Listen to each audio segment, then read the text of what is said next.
Afternoon. Today is March 10th, 2022. Welcome to our fourth elected officials webinar. My name is Efrain Ibarra, Assistant Director for South County EDC.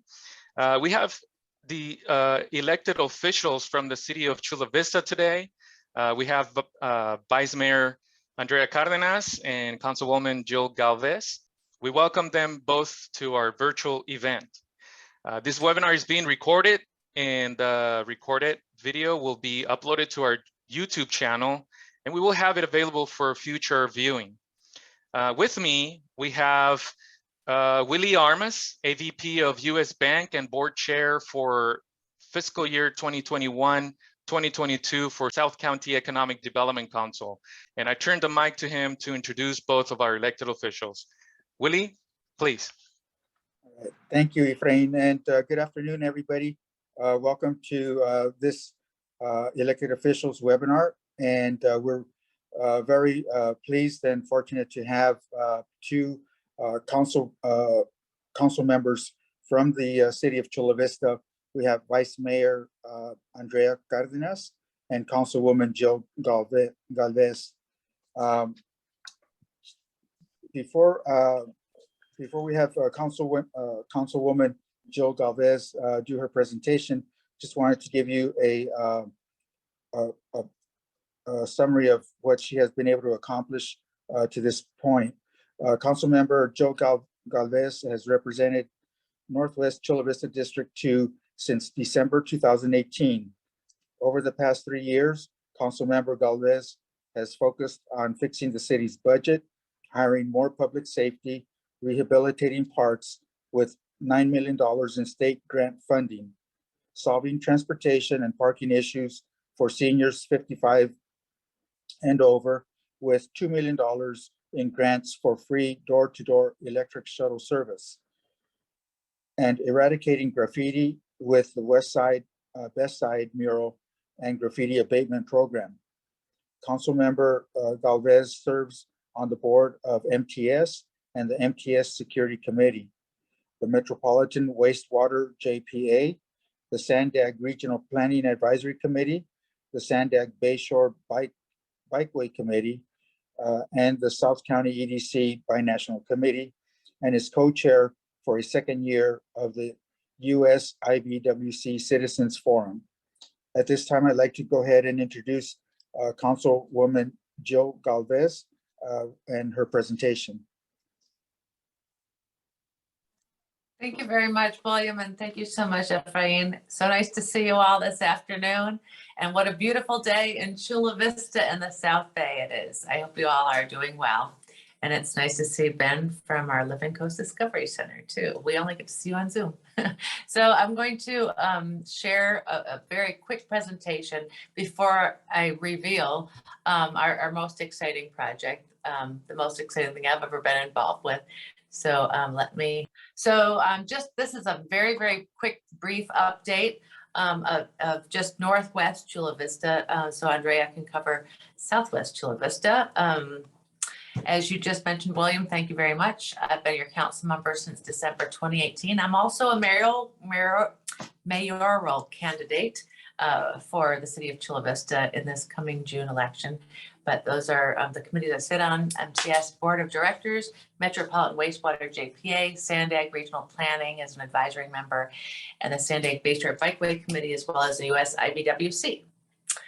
My goals have really been as a council member to focus on and fix our budget, to get 4.0 staffing on fire engines, to bring ambulance transport in-house, add more sparkle in Northwest Chula Vista with the West Side, Best Side mural and graffiti project, as well as just general beautification in Northwest Chula Vista by decreasing blight, graffiti, potholes, and utility lines. And I think you've really seen a difference in Northwest Chula Vista in the confidence and the direction our city's been going. And we're starting to really prosper. 3 years ago, when I was campaigning for office to represent my community, you couldn't really go anywhere without seeing graffiti on every street corner, on every sign, on blank walls, and it was really disheartening. And now I'm seeing people that have moved in, young couples and young families from Northern California, from North Park, a lot of Chula Vistans that went to high school, either Otay Ranch, Olympian, Hilltop, Chula Vista, Bonita, just a lot of, folks in their 20s and 30s and sometimes 40s that decide, hey, this was a great place to grow up, and they're buying homes here. They're buying a lot of the mid-century modern and changing the color schemes and doing kind of all kinds of beautiful curb appeal projects, and it's just exciting for me. I still am pushing hard to hire more police officers. That's probably the number one thing, the number one request we have from constituents, is to just especially stop speeding, address, there is a fentanyl epidemic amongst our high schools and in our community at large. The whole country is suffering from a fentanyl crisis right now, as well as just having more school resource officers and more officers available to come quickly when 911 is called. We still need to do a better job burying our overhead power lines, and there are a couple of projects that take forever. Some things take a long time. So it's hard having a 4-year job, not seeing having the satisfaction of seeing some projects complete. But there has been, I truly believe that we have a greater sense of peace and harmony in Chula Vista today versus where we were 3 years ago. I think our community looks at a divided world, a world actually in war in Eastern Europe, a divided country and rhetoric on both sides, hostile rhetoric. But here in Chula Vista, we are kind to one another, and we are helpful to one another, and we live in harmony. And that's just a great thing. This is a picture, and the background of this presentation is a photo of the new Sweetwater bicycle path and promenade in Bloom. It's a $5 million grant from the California Natural Resources Board to create a little bicycle pedestrian path and bicycle path between G Street and the new RV park. And you can see the RV park in the background with all those little palm trees. So I just was going to give you a really quick update on the Bayfront, my project, the Chula Vista Community Shuttle, the senior shuttle. Just a quick touch base on the 3rd Avenue parking study, because we talked about that last time. I gave an update, an arts and culture preview, and other topics Q&A. So Bayfront update, you all know that Sun Community San Diego Bay Chula Vista opened, and it's always packed. It's thriving. It's a beautiful community, and we have visitors from all over the country coming to stay at that park. The promenade open, but soon Rita will be constructing a 1,570 room to 1,600 room hotel, plus our convention center and our parking garage. And soon to come will be the Harbor Park, the Sweetwater Park, and Gaylord and Pacifica. Right now, we're still waiting for our a joint revenue sharing and expense project, for lack of a better term, to go to bond or get private financing. We think we're going to be getting private financing from our bank for the period of 5 years, but those discussions are still ongoing. There was a little bit of a setback with price of materials last year. They've gone up significantly, and so that pushed our revenue sharing, our project timeline. It pushed us all back a little bit, and now with the war in Ukraine, we're still nailing down a few loose ends before we actually go and get financing. And so we've kind of shifted what we're doing. And so there are, of course, new requirements, but I'm hoping April is the month where we finally say, the lever has been pulled, the financing is in the works, and the money is coming in and ready to invest in everything that needs to be done to get the Gaylord hotel built. 3rd Avenue parking study. This is just a quick, brief touch on that. It still hasn't been completed, but you probably know that there's a parking structure at 3rd and F. And the city has assumed some maintenance costs of the parking structure. It's actually kind of causing a hole in our budget right now, just maintaining that structure. And so that's something that, you know, when city staff is kind of finally finished with the Bayfront project, that's something we'll be turning our attention to. So there are all kinds of things that we're discussing, smart meters and employee parking, and we're figuring that all out with our new partner, New City America, the folks, Marco and Dominic Clemandri, that ran Little Italy for years. But this is the most exciting thing I've been able to accomplish in Northwest Chula Vista. We received $2 million in grants, $1 million from the California Air Resources Board and $1 million from the CCDC. Those two grants, the CARB grant came from a $30 million settlement with the state of California and Volkswagen for their air emissions scandal. And the CCDC is the Community Congregational Church next to the Community Congregational Tower on F Street at 3rd Avenue. They sold the low-income senior housing tower that they owned to a medical group, and then they created an endowment that gives money to senior housing and transportation projects. And so we combined these two grants together, and it's taking a long time because we had to, you know, combine grants and meet requirements of both organizations. But the net of it is beginning in mid-April, we will have 6 electric shuttle vehicles, 1 ADA and 5 sedans that will operate Monday through Friday, 7 a.m. to 7 p.m. and pick everyone up door to door. If they live in the service area or they just step into the service area, all you have to be is in the service area and you press a button. And if you're 55 or older, you'll see a vehicle coming towards you to pick you up. So I'm going to show you what this looks like in real time, but my intent is to partner with more businesses, school districts, and agencies and expand the service area. And I'm going to pop out real quick and show you what this looks like. So if I tapped on the Ride Circuit app on my phone and you zoom in, you see that blue dot? That's where I live. I'm right on the edge of the service area.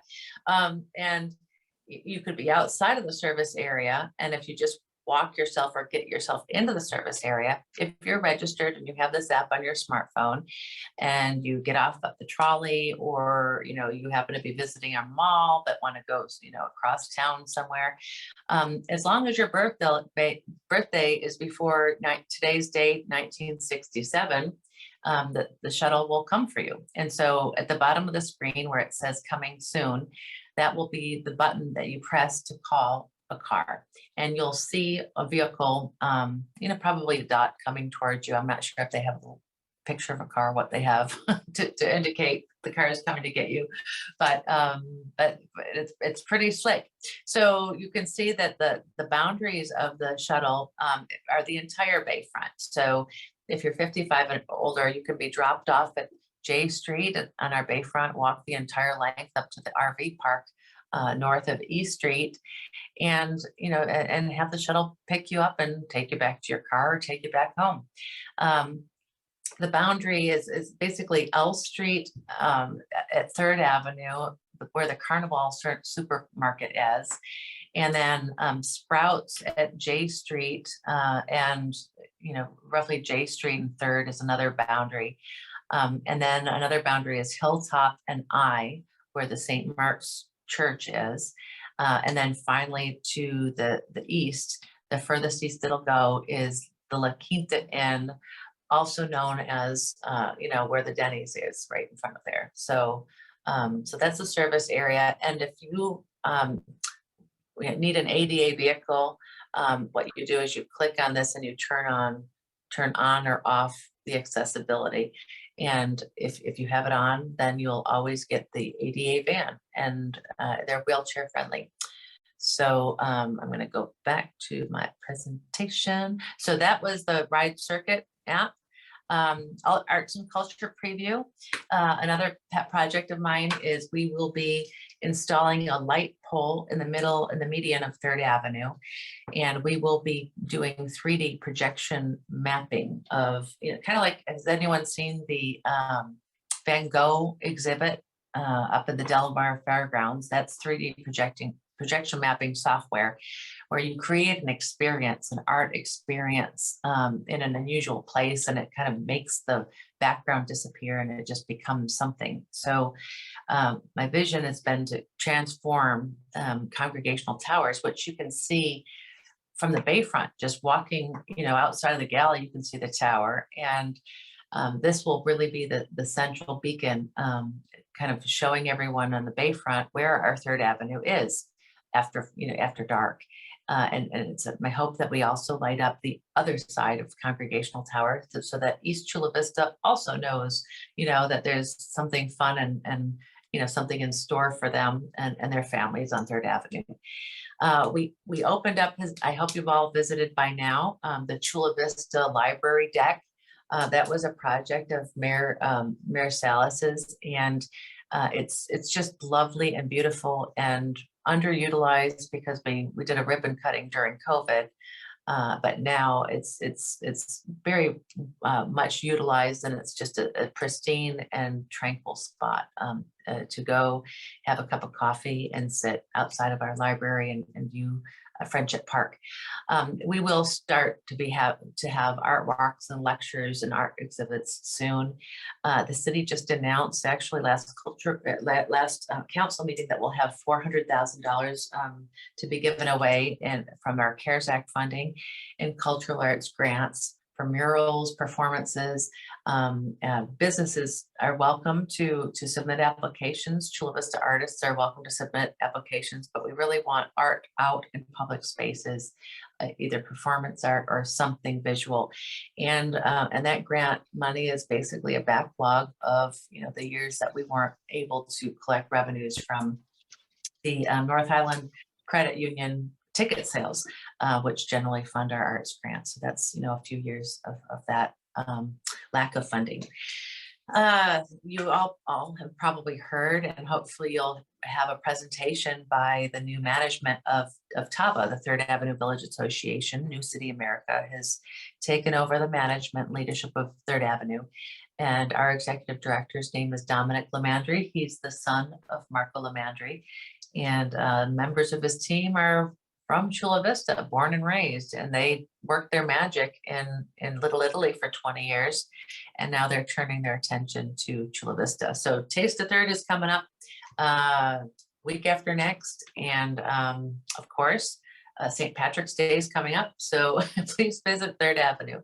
And that is the end of my presentation. And Willie will introduce Vice Mayor Cardenas. Willie? All right. Thank you, Councilwoman Galvez. Now we're pleased to introduce Vice Mayor Andrea Cardenas. And just a little information about Andrea. Andrea Cardenas is a lifelong resident of Southwest Chula Vista. She is the youngest of three and was born into an immigrant working class household. Her path in civic engagement and social justice began at the age of 14, when she was invited to participate in a voter and youth engagement program during the 2006 gubernatorial election. Since then, Andrea found her passion engaging people from disenfranchised neighborhoods, in particular young, Latino, and BIPOC communities, in the civic process. Andrea is a product of Chula Vista Public Schools. She graduated with honors from Hilltop Senior High School in 2009 before attending the University of California, Riverside, and receiving her Bachelor of Arts in Political Science with a minor in Public Policy. After she graduated from UC Riverside, Andrea was hired to serve as a community representative for the mayor of San Diego, where she advised on issues regarding binational affairs and represented the 8th district of the city of San Diego, which included the communities of Barrio Logan, Sherman Heights, San Isidro, Nestor, and Otay Mesa. After her tenure at the city of San Diego, Vice Mayor Andrea joined a South County-based government and public relations firm where she served as the Director of Communications and Community Engagement. Vice Mayor Andrea has also had the opportunity to work with a local nonprofit organization dedicated to providing critical social services to the communities of South San Diego. During this time, Vice Mayor Andrea helped establish the first Ventanilla de Asesoría Financiera, a financial help desk based out of the Mexican consulate that provides financial literacy and education opportunities for Mexican nationals, immigrants, and underserved communities. As the representative for District 4 of the city of Chula Vista, Vice Mayor Cardenas hopes to bring forward a platform with a focus on equity and accessibility for every Chula Vista. It's my pleasure to introduce Vice Mayor Andrea Cardenas. Hi, everyone. So I'm going to be in contrast with my colleague. I want to make sure that we have a more casual conversation and really talk about the things that are important to you all and what we're doing in the city to make sure that we're addressing that. There is so much happening in Chula Vista, and I think that ever since I came into office, something that was very apparent to me was the fact that there needs to be, and actually prior to me taking office, was something that I talked about, but there has been a lack of understanding about how strong and powerful Chula Vista is as a community, as the center of the binational region. And that's something that for me is very critical to be highlighting. We need to ensure that we are growing with our city when it comes to our politics, when it comes to our government, when it comes to making sure that we get the recognition that we deserve and that we need. And so, you know, we see situations where there's smaller cities in California that are receiving more funding, right, than us, a larger city here in South County. And that's because we have had a bit of growing pains in Chula Vista. And as you know, I think we all love, if anybody that lives here or has lived here, we love the sense of community that is instilled in every one of us that has grown up here and whatnot. You know, we love the small town feel, but the reality is that we have to catch up to what that means, right? You know, we have heard that there's like a very low vacancy rate when it comes to retail or business space, right? Yet we still have so many people in our community that are having to drive out to get through to their jobs. So I think that begs the question of, we really need to then reanalyze and see what is it that what kind of businesses we have, and inviting a more diverse sectors to be coming into our community to really keep some of those jobs in here, rather than sending people out to North County and hoping that that's enough, right? When we talk about economic development, when we talk about environmental justice, when we talk about housing, all of these things are so interconnected that it's really hard for us to not see the impact that one thing has on another, right? And we're not bringing those jobs down here, and we're not supporting our businesses and encouraging and being appealing to new investments that should be coming into Chula Vista, then we are having to increase our carbon footprint with all the driving that we're doing, right? We are losing people to Riverside County because it just doesn't make sense to live down here, pay so much for a nice house and then not have a job here. And so for me, something that's critical is really connecting all of these different elements that for so many years we've kind of looked at as like in silos of like, this is environmental justice, this is job growth, this is economic development, this is housing. And really, in order for us to push forward not just as a city, but as a region, there needs to be the understanding that everything kind of needs to be seen from a holistic perspective. A word that has been used so much lately, right? It's a kind of like a buzzword, is equity. And what does equity mean to people? And it's very simple when you put it down in basic terms of what equity is, but everybody's definition and version of it is different, and how it applies to them. And I think that that's something that is important as we're engaging with our community, as we're engaging with new potential policy and new ways to serve as a city, that we understand what equity means to our community. What does it mean to our business community? What does it mean to entrepreneurs? What does it mean to folks that are trying to build housing? And so I feel very honored to be able to serve in a city council where there is a difference in opinions when it comes to these things. And the reality is because everyone's individual definition of equity or of what's right and what's wrong comes down to people's background and being open to listening to people's perspective and having more voices at the table that don't always agree, or that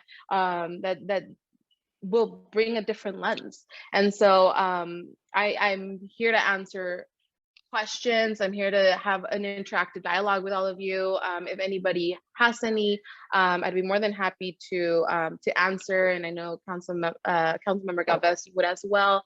But really, I mean, we are all trying to make sure our community looks great and does, we're doing graffiti abatement and all of these different things, but there are so many other things that are connected to the health of our community. And part of that is ensuring that we are making it a welcoming place for businesses. We are making it a welcoming place for new industries. We talk about the university. How many years have we talked about that, right? We talk about the Bayfront, and all of these things are such great, amazing projects that our leadership has brought forward, that Mayor Salas has championed, and mayors before her. And the reality is that we have this constant fight of the chicken versus the egg, right? Like, what needs to come first? The homes, the jobs, like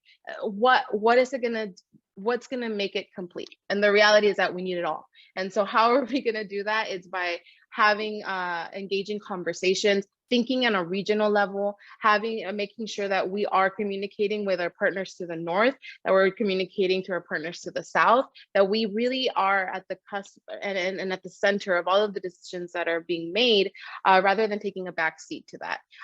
So anything that I can answer, I think I see a few hands up. So if Jim, you want to go ahead and cue those up, or however you would like. Well, I want to thank both Vice Mayor Cardenas and Councilmember Galvez for joining us first, and I apologize for being a few minutes late. I'm here at Father Joe's, so I was just trying to get online, but wanted to make sure I was here to help. So I'll help facilitate Q&A, but thank you for those presentations. So I saw Patricia Alvarez's hand up, or you? Yeah. Hi, Jim. Good afternoon, everyone. Thank you so much, Council Jill and Vice Mayor Andrea. I have a huge thank you, and I do believe in Chula Vista. I've been in Chula Vista for 33 years, and I love the city, and I see the expansion, and I'm looking forward to all these beautiful things that are going to be happening in the second largest city of the county. I have two huge concerns that are affecting our society and community right now. And one of them is the homelessness, and the second one is the insecurity. And I would like to know from both, what are you doing about it? Because everything looks really beautiful, and I applaud all the efforts that you guys are doing. But we really need to learn a little bit more on those topics that are very important. I can take that. Thank you so much, Patty, for asking that question. And it's actually in Andrea's district.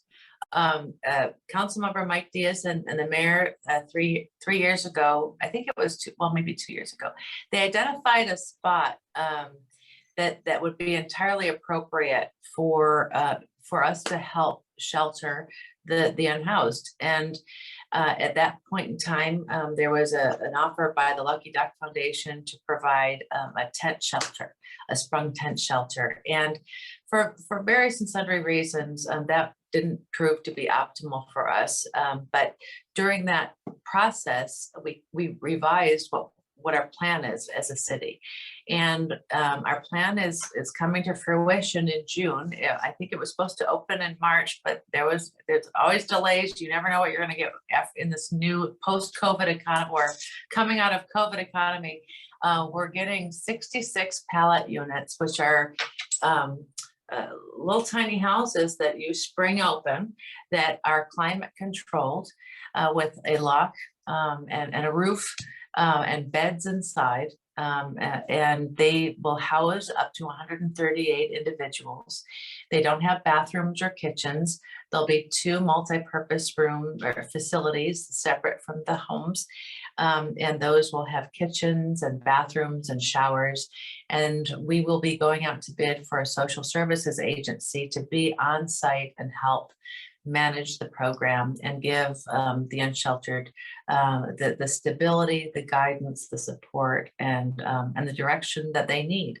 The next step to this process, and this is something that I've asked for in our next round of CDBG grant funding, is I'm really hoping for a nearby detox facility so that once we do get someone stability and they are housed. And, you know, by the way, the first people that are getting housed are the very same people who have been working in our Work for Hope program. We've been employing unsheltered individuals to renovate most of our parks in Northwest, Southwest, and Eastern Chula Vista. Believe it or not, they're doing a fantastic job. I've never seen such detailed work before by any craftsman. They really have a lot of pride in what they do. And so those folks will get the first keys. We're also, we've asked staff to consider a senior component.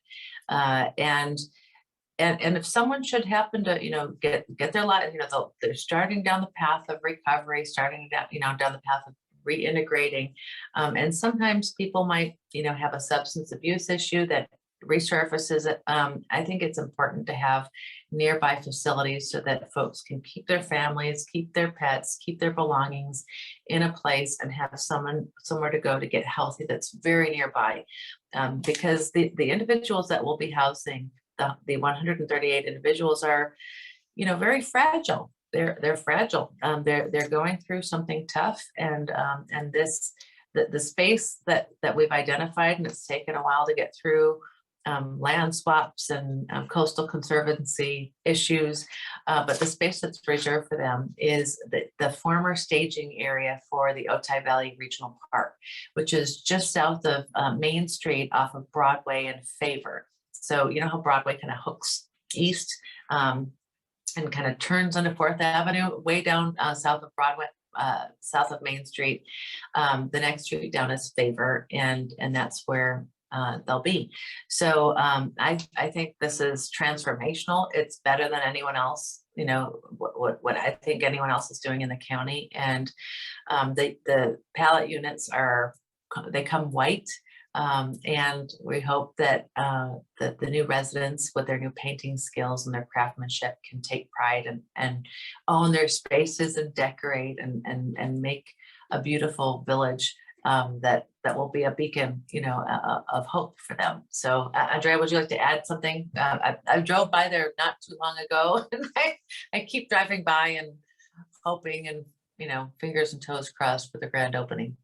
Yeah, I do want to add a few things. I know, Patty, you also mentioned something about, public safety and whatnot. And I think that as we look at the next chapter of our city, right, as a larger entity, we would be doing a disservice to everyone in our city if we didn't look at these issues, homelessness, social services, public safety, as something that is so interconnected. Some of the work that Councilmember Galvez started with the West Side, Best Side program of making sure that we do have, graffiti cleanups and all of these different things and bringing more art. All of that goes hand in hand with how our community engages with us, right? And within themselves. If we really do have to make sure that we are creating the best environment for our communities to thrive. And that goes with beyond just having a job or whatever that may be. The sense of community pride is so critical when we're talking about public safety, right? We see that some of the murals that we've been painting across the west side, where they were always tagged up, they were this and that. I mean, I grew up here. I remember seeing all of these areas that were just flooded with graffiti. Well, now that we don't see that, right? We're starting to see people that are able to walk to school or walk their dog, or just drive by some of the more blighted areas of the city and really kind of stop and absorb the fact that this is their city, right? And when we give our community back the power, when we give our community back ownership of their surroundings, that's when we really start seeing that change, right? When it comes to our unsheltered population, it's very much a similar situation where, again, it's like, do we need the social services first? Do we need the housing first? And do we need the jobs first? Like, what is it? Is it the mental health services that need to be coming into play? Is it detox facilities? The reality is it's everything again, right? And it's hard to kind of wrap our heads around that because it can become very overwhelming. And I think that that's part of the reason why for so many years we just kind of have tried to like divide it, but it doesn't work that way, right? And the reality is that if we don't have all of those things together and working collaboratively with partners, with our local nonprofits, with our neighboring cities, with the county, with the state, with the federal government, if all of those pieces are not playing well together, then you start seeing all of these cracks in it, right? And I think that that's part of what we've been seeing, and it's not just there's not enough housing, because there's housing, but it may not be affordable, or it may not be the place where someone can live because they don't have transportation. And then there's no, everything needs to coexist. And so for us to really ensure that we have a city that's safe, a city that is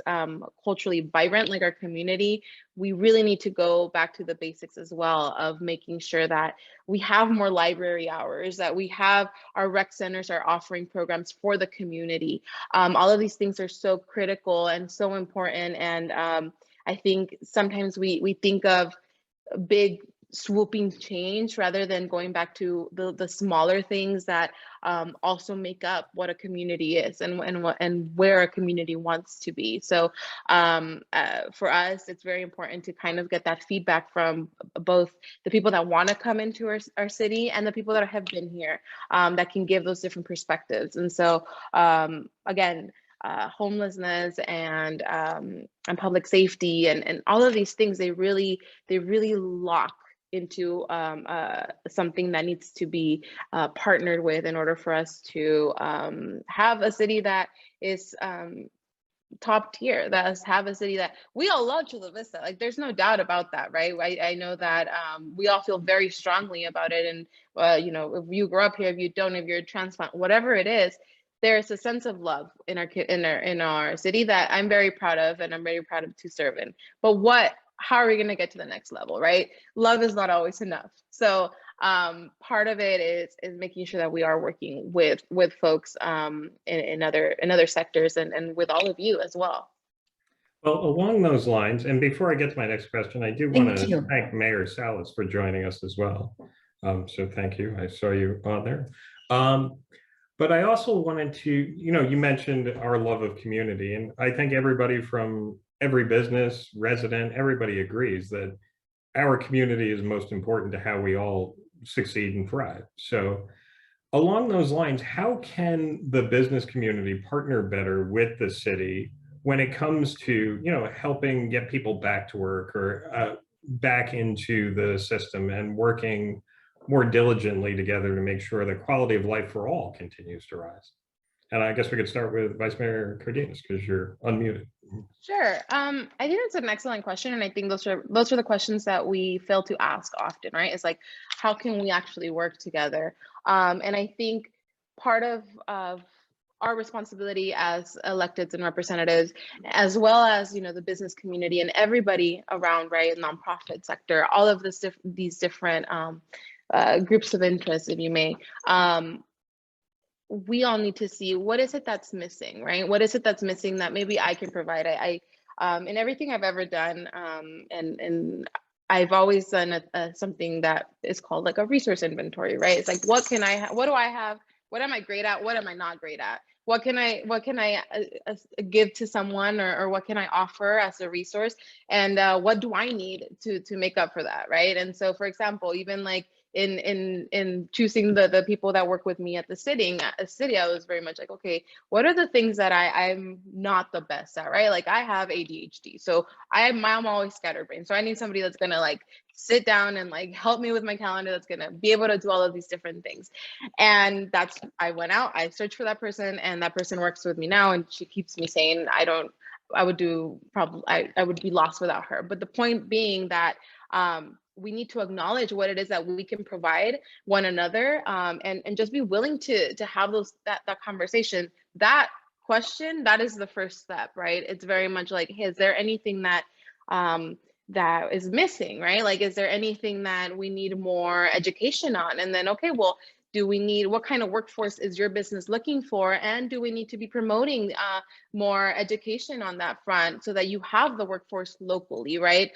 Making sure that we do see the impacts that every business has on our surrounding community. And I think that, your organization does such a great job of that, because you have so many different folks that are sitting and kind of dissecting what the next steps are.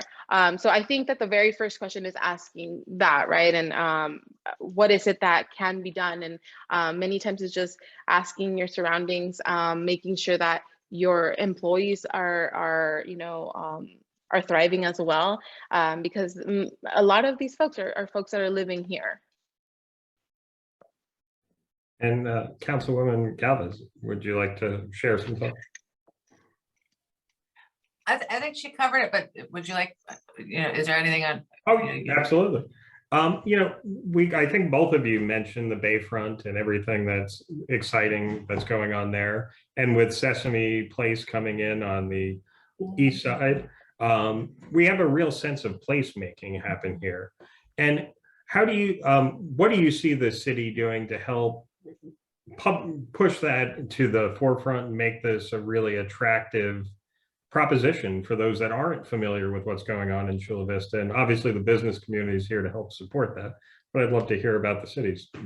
Thank you. You know what? We keep thinking that we're still hidden, but we're not.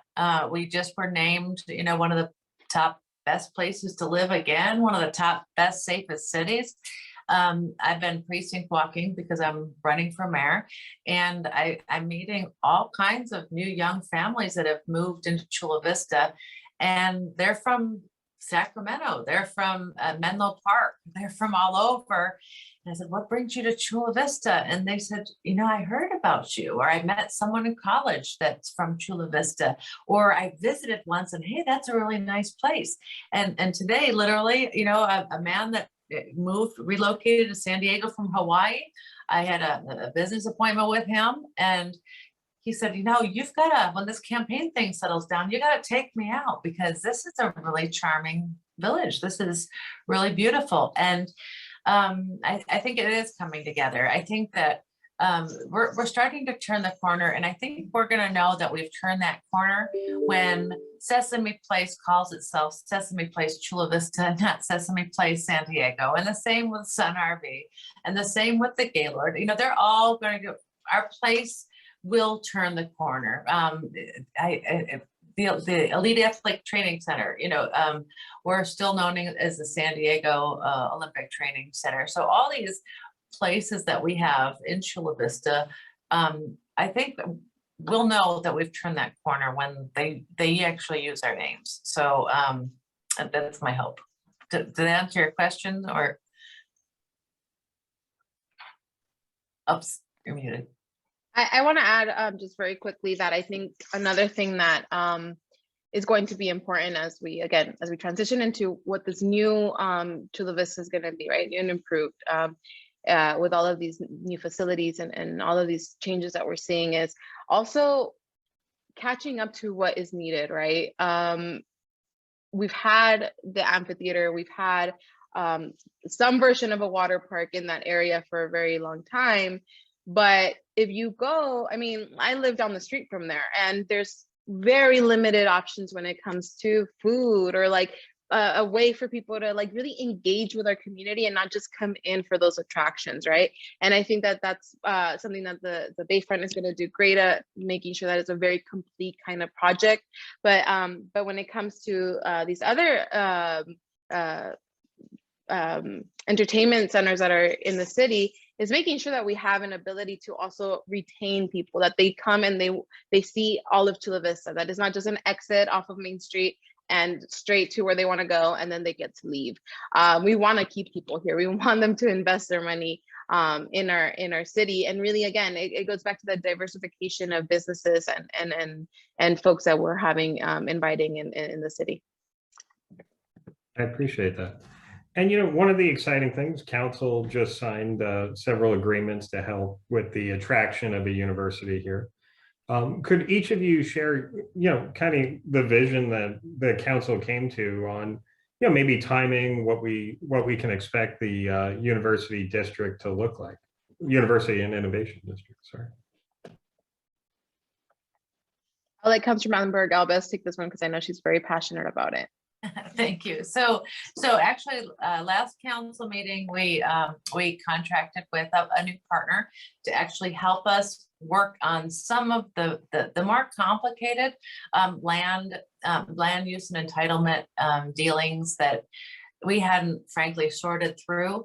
And we're hoping that they come back to us sometime in the fall with what the recommendation is for our plan of attack. We need to have we need to have a partner. We need to have a development partner. We've already, you know, started baby steps with Home Fed. We've hired a lobbying firm in Sacramento to see if they can, you know, if the state can help us move the ball forward and help us with some of our expenses doing this initial part. I think the primary you know, this is kind of two-pronged. The primary two things that we're focusing on right now is not allowing the state to make this parcel, this pristine 375-acre parcel, part of the Surplus Lands Act. You know, that it needs to be completely exempt. You probably know this. I think it was Assembly Bill 1760 made projects that we've had in the works become risky all of a sudden because the state could turn around and snatch it for us and tell us we have to do something else. So we have to get all that finalized, wrapped up. But you know, my wish and belief this entire time, you know, of being on council and just as a person that's, you know, been around and participated in you know, the world, is that, you know, universities are not started by sticks in the ground or by the infrastructure or by, you know, the entitlements of land. Universities are started with hopes and dreams and passions and academic programs. And who funds those? Philanthropists fund those, whether they be state schools or private schools. Someone has an idea and a vision and they fund it. And we have not started an endowment.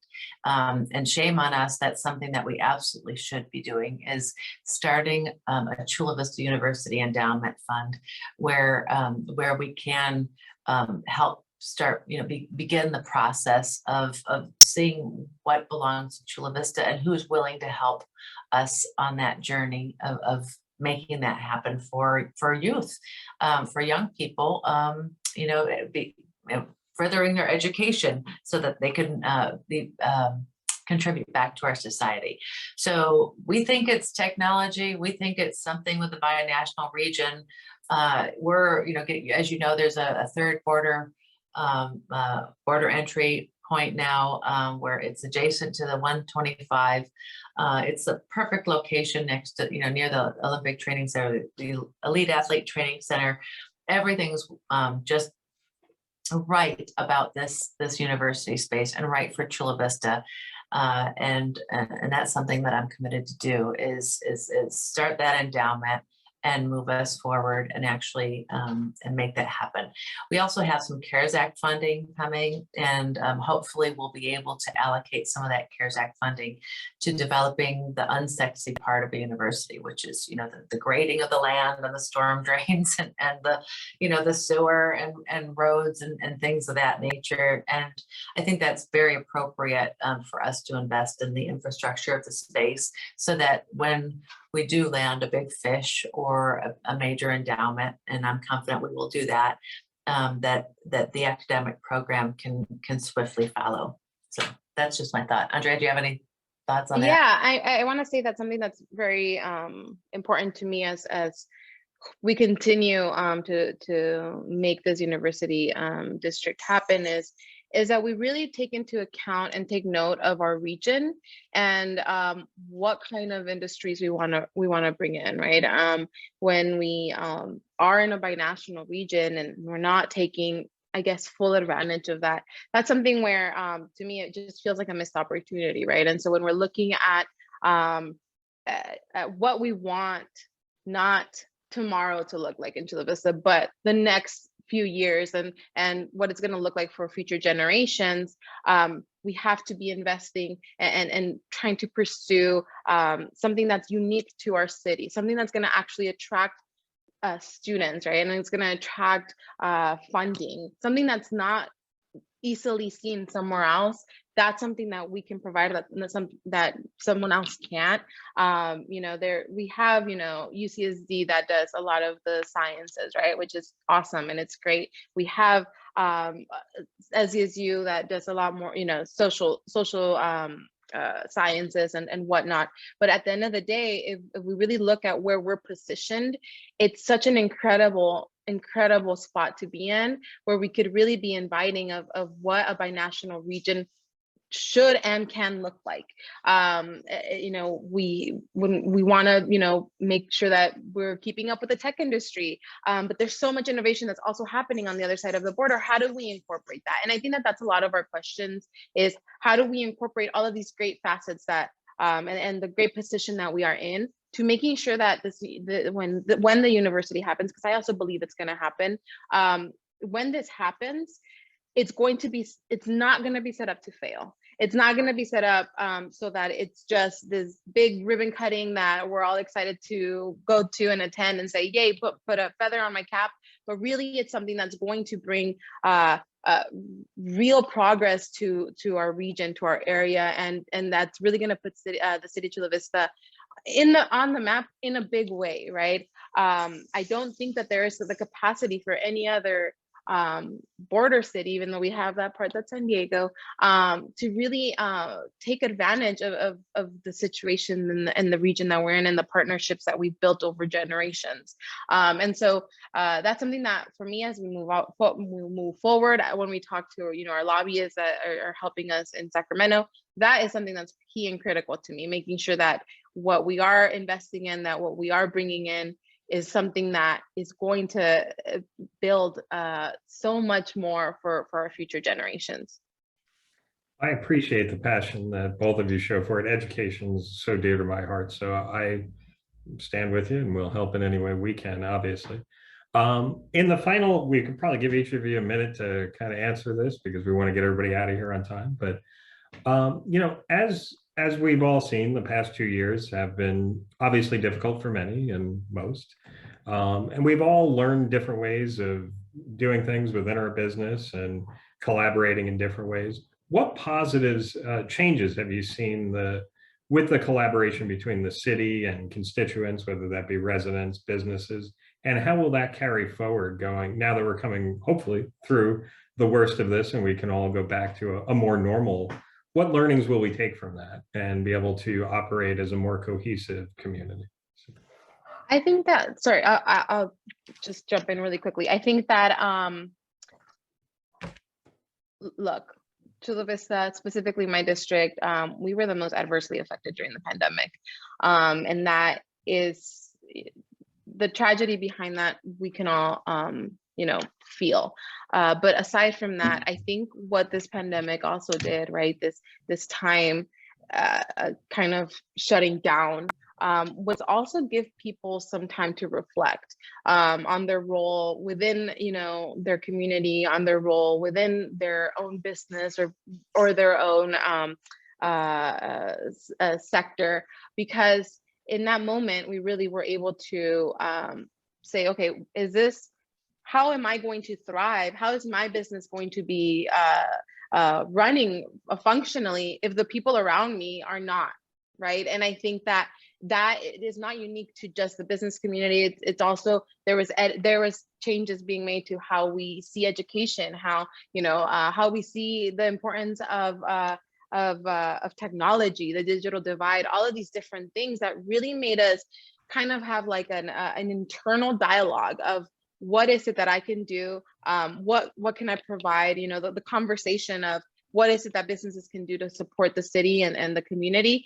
Those conversations have become so much more real now, where you really saw community helping community. And that's not just to say residents, but everybody that engages in Chula Vista in some shape, way, or form. Something that did end up coming out of this that I think is wonderful is the fact that because of that stillness that we faced, is people started to decide, maybe I want to start my own business. Maybe I want to figure out what I can provide, what I can do. And we saw this truly like beautiful kind of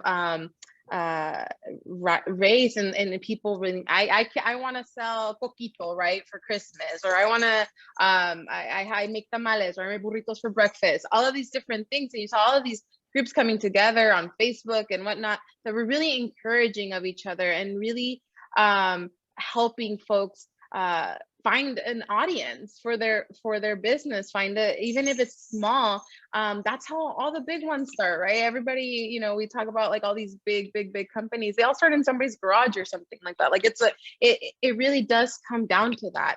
And I think that there has been more of an awareness of for our small businesses, of shopping local, of making sure that where your money's going as a consumer, as a resident, is that, oh, if I go buy coffee at Starbucks versus buying coffee at Grindhouse, right? Where is my money going to be at? Is it going to stay here, or is it going to go somewhere else? And I think that awareness that came with these very, very, very crazy last few years is something that is going to ultimately help elevate us in a much greater way. Thank you. And I wanted to make sure Councilwoman Galvez had a chance to. That's all. We're all still alive. So hallelujah. Let's enjoy life and work hard and YOLO, right? We're only here once. That's all I have to say. Everyone have a wonderful evening. Thank you so much for your time. It's so good to see you. Well, I want to thank you both for joining us tonight and sharing such great insight into everything going on. And thank everybody else for being part of this as well. And everybody have a good night.